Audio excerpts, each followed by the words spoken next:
And in that moment when she takes the blade to Alicent's, or Alicent takes the blade to Rhaenyra's face, everybody is looking, or when she cuts her, everybody is looking at Viserys to see what he does.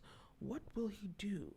Your daughter, your heir, is bleeding out because the queen attacked her. Now, Viserys, being a soft man, does absolutely nothing. Yes, okay. I guess I want to just be very clear. We're coming from watching Game of Thrones and watching kings literally slaughter, kill, and do all sorts of things for survival. Yes, in real life, Viserys' response is relatable and understandable because you want to keep peace in your household.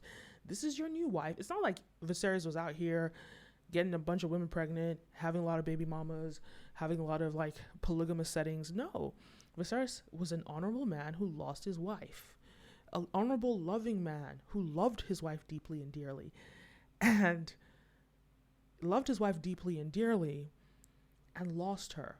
And now Rhaenyra is the only living representation of that wife. Looks like his mother, looks like her mother. He loves Rhaenyra with all his heart. He has a very soft spot, and she is his favorite child because she has this unfair injury.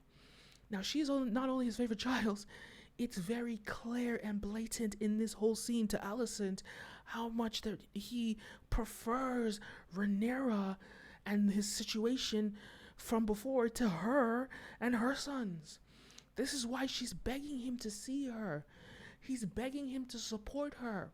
But he won't give her that validation because I am truly loyal to my first family. I'm truly loyal to them. And I'll say this, in polygamous situations, you're not going to see that. You're not going to see them honor their heir, honor their first setting. Not necessarily, you might see it, but not as much. They're not going to give them what they feel they deserve. But he honors Rhaenyra. He gives her everything she deserves. He validates every part of her. It is clear that she is his favorite child. Not only there, he says, if anybody questions the legitimacy of her children, your tongue is out. He ignores the fact that she has bastard kids. He chooses her as his heir. She clearly is his favorite child, and Alicent is bitter about that.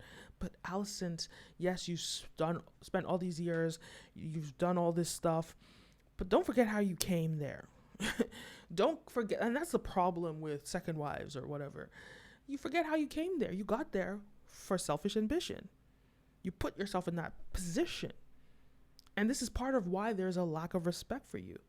Because you put yourself in that position. So when you're in that position, why are you feeling entitled to more when you're not worth more? Because Alicent was a young woman. She could have chosen any lord to marry. Obviously, who doesn't want to be married to the king? But in these situations, when you're married to the most powerful man, the richest man, you're going to run into his his dilemmas that he faces in his family, and that's something that makes you as a second wife lose respect.